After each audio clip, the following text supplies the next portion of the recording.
I think sometimes fans might get the misconception that the first two games you go, okay, hey, win or lose, we'll be all right. It's like every single week it's do or die. We know that. We aspire to win every single game we play. Unfortunately, we lost those first two by a combined 4 points. And one play here, one play there could have determined a different outcome. So the second season of Here Comes the Irish premieres on Peacock on December 8th. A lot of teams might not like that exposure of having the cameras on them. You guys did it last year. Marcus, I'm curious, after the experience last year, I don't think anyone would have faulted you for opting out, but why did you decide to allow the cameras to get a sneak peek behind the scenes? Well, I think for us, we're used to the cameras now. They're a part of our program. And I think it gives fans and observers a unique experience. Not only the inner workings of a major college football program, but I love it that we're able to tell the stories of some of our players and some of the responsibilities that they have to handle, not just football, but class and home life. And I want the viewers to be able to get an inside look at all the things our young people really have to go through. You touched on this a little bit, but what kind of benefits as a program? I mean, like obviously there are recruits watching this, there are other people, their families watching this. What kind of benefits does that provide for the program, just giving them this all access look at what goes on behind closed doors? Yeah, I think, one, I don't know if we're truly doing it to just benefit us, right? It's more to give others an inside look and hopefully a benefit for them. But as you said, recruiting matters. And if a young person is watching Here Come the Irish, which I know a lot have, and they say, okay, hey, this is a football program I want to be a part of, then it's worth it, right? If you can get one to say yes because of that, it's totally worth it for our program. Now I'm curious, Jadarian and Jeremiyah, when I do interviews, I hate watching them back. Like I don't like looking at myself on camera. Do you guys watch the episodes at all? Do you enjoy seeing your teammates and even yourselves when you're on camera? Yeah, I mean, I agree. It's kind of weird hearing your own voice over again, and you kind of wish I would have said something better here.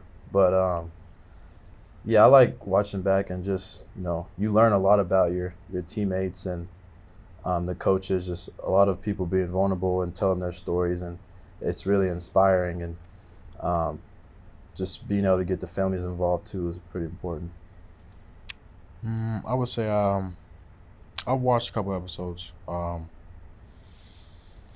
I don't like watching myself, to be honest, speak, or really like seeing myself like in any type of media thing, because it's just weird to me.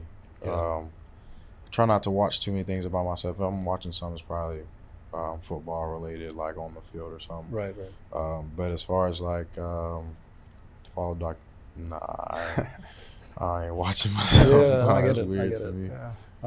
I wanted to ask Jadarian specifically, the season also touches on your experience with your mom surviving breast cancer, and that's quite a vulnerable experience to go through and to share that with strangers, the public. I just want to ask you,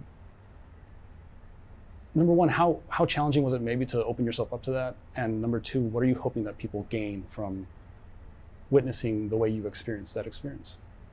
Yeah, well, most people on the team heard my story, especially through our senior speeches we do every fall. I got a chance to do that and open up to the team. And a lot of guys that I'm close with know, but they also tell me stories about their families and what they've gone through and pretty much their why. I think that's the biggest thing that the Here Come the Irish doc really showcases, is what are each player's whys and why they play the game of football and what motivates them to be a better person every day.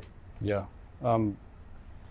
So going back to last season, obviously it didn't end the way you guys wanted it to end, but you got to a level that I don't think many people were expecting you to get to. Did you watch the Ohio State episode? And if so, what was that experience like? Yeah, I mean, I watched it. At some point, I watch them all, especially even sometimes we rewatch it with my kids, and it gives you a different perspective, right? We're in it.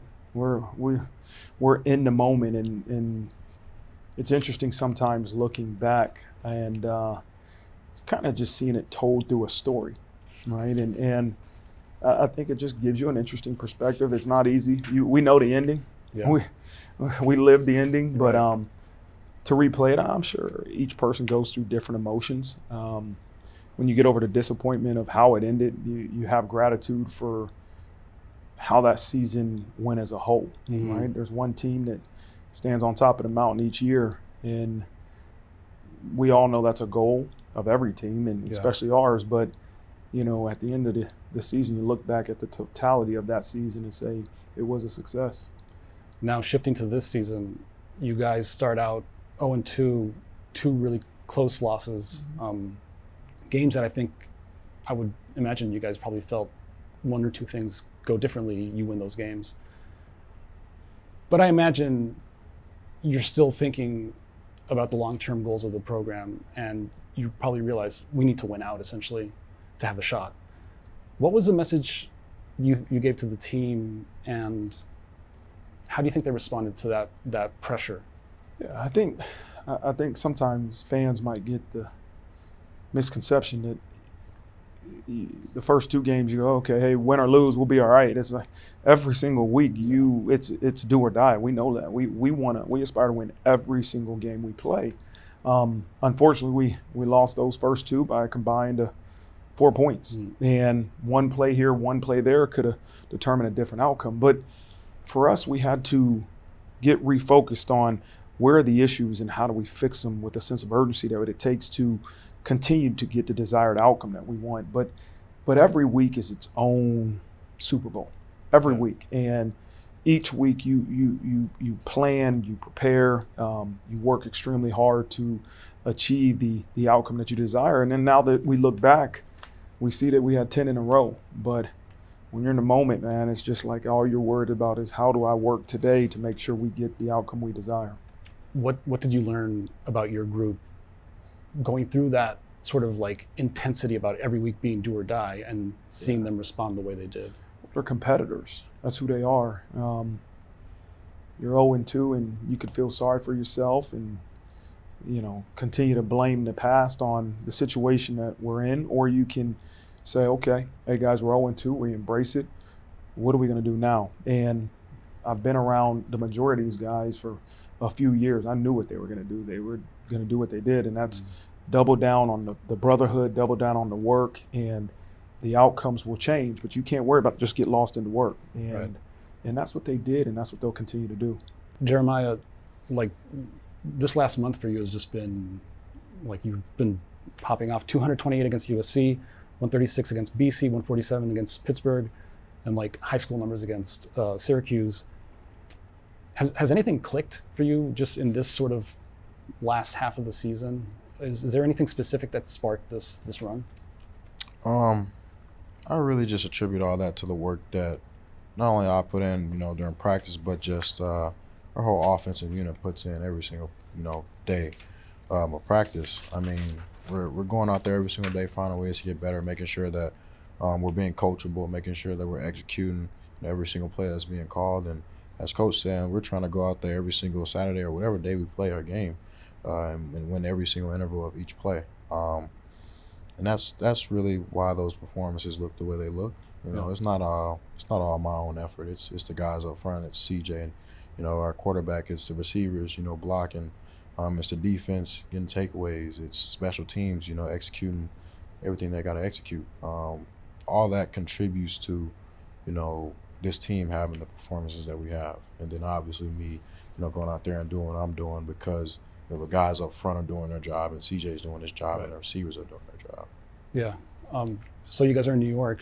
Jeremiyah, you might be back in New York soon with your play elevating you to the Heisman rankings and consideration.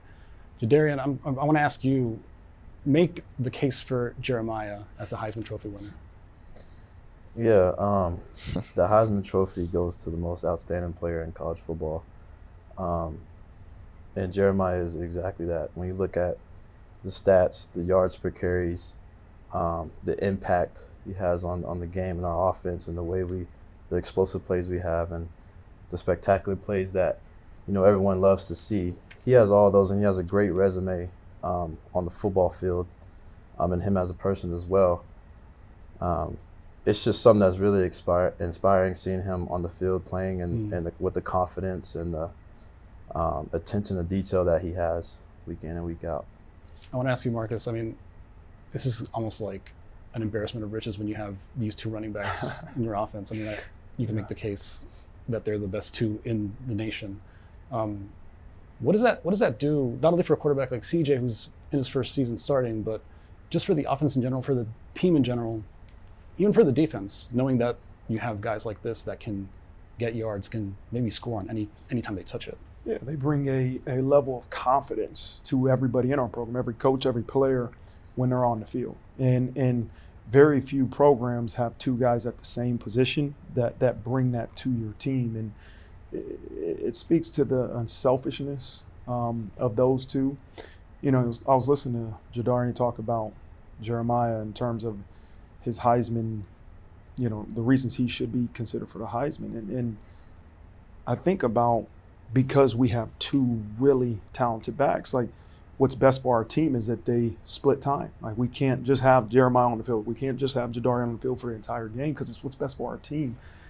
But the impact they both make, but I know we're talking about Jeremiyah, the impact he makes with the amount of plays he's playing, I think speaks volumes to who he is as a player and who these two are as football players. And it's trust me, it is a blessing to have them, right? And technically we could have them for another year, but I highly doubt that. But we're going to enjoy it, and we're going to use them. We're going to get everything out of these two for the foreseeable future before they depart us, man. But I'm grateful that we have these two guys in our program.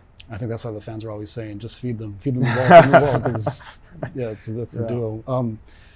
You kind of hinted at this, but if Jeremiyah decides to go to the NFL, you know, this creates an opportunity for you potentially to sort of roll with that. Put you on the spot, huh? But like, I'm just curious. Like, is there, watching his growth throughout his time at Notre Dame, has that sort of maybe given you a blueprint or sort of ideas about how you might be able to do the same thing? Well, the way I look at it, we've grown together. I was injured my freshman year, so I didn't play, and then he came in as a freshman. I was a sophomore, redshirt freshman, and we shared the field together, and we have ever since. And you look at the things that we did together, and you know, the things we accomplished. I can't really just sit here and say that, you know, I know what the future holds, because I don't. No three of us here do, but I understand that if I continue to put the work in and trust myself and my skills in the offense, then the future will take care of itself. Yeah. It's interesting because I imagine, I mean, you guys are competing for a collective goal, but, you know, you also want to do well personally. And I could see a situation where this might create resentment or jealousy or whatever, and it doesn't appear like that's the case at all. How do you go about fostering that relationship without letting the individual sort of overtake what might be getting in the way of that collective goal? Well, it helps when neither one of us are selfish when it comes to that. There's times that you want to be selfish and like in your work ethic and things like that, and as you should. Everyone should have a little bit of selfishness, but when it comes to the overall team goal, what's best for you is best for the team, and vice versa. And so as long as you understand that, everything will take care of itself. Yeah. I'd love to hear your thoughts on that too. I was leaving it like what JD said. What's best for the team is usually what's best for you. I feel like a lot of times people just are selfish, and I feel like that just creates a rift between, you know, you and your team. But what I've learned is that if you're unselfish and you want others to eat just like you eat, I mean, you're going to get the best results that you could get, whether you're focused on you or whether you're just focused on the team. You're going to get the best results if you're focused on bettering the person beside you or bettering your team. It'll end up having you better than you were when you first started. So Jadarian, your usage is up, and a lot of that is your involvement in special teams and as a kickoff returner. You are a finalist for the Paul Hornig Award, and you've scored at least twice as a runner, receiver, and returner. I'm curious, is there one way of scoring a touchdown that gets you a little bit more juice than the other? Like does returning a kickoff like get you going more than running like out of the backfield? I don't think there's anything like just being a traditional running back and scoring a touchdown. You know, that's the position I play. But a touchdown is a touchdown, and you can't do it alone. It takes the other 10 guys on the field to help you do it. So, and we've really come together as a team, as an offense and special teams unit to really, you know, what's the best way to impact the game, especially on special teams. We really have a lot of pride in doing the best we can and trying to score every time I touch the ball. So yeah, You know, I think when you think about the impact some of his touchdowns have on the game and the team, like we want them to score, both of them to score every time they get the ball, but usually you're getting a kickoff return after the opponent scores, or it's the start of a half or the game. And I just think of some of his biggest kickoff return touchdowns. USC this year, USC a couple years ago, Texas A&M, right? Was it A&M? What was the other one? A&M. A&M? it was No, Purdue. Purdue. Yeah. Like Oh, yeah. those things change the game because they not only are explosive 90-something yard kickoff return touchdowns, but the momentum now is in your favor. Yeah. I mean, you have the momentum, and so we'll take every one of those touchdowns. But I'll tell you what, those kickoff returns, man, they bring an added element with it. Yeah. Going back to the show, and you've talked about how you're used to having cameras on you, but like I imagine there must be a time when you're like having a conversation or something, and are you aware that the cameras are there? And if so, do you ever catch yourself like maybe like saying something or looking a little like goofy or something where you're like, oh man, I hope that doesn't come out? Does that ever happen? For me, I know they can filter out maybe some of the words that I say, but the one thing I'm always aware of, if I'm having a one-on-one conversation in my office, like I want to be aware if the cameras are on, and most of the time they are, but I think it's important that if I'm having a one-on-one conversation, that if I know it's on camera, hey, we should know it's on camera, right? If it's off camera, then it's off camera. But other than that, it's just a part of life. It's a part of our football world in the last 2 years.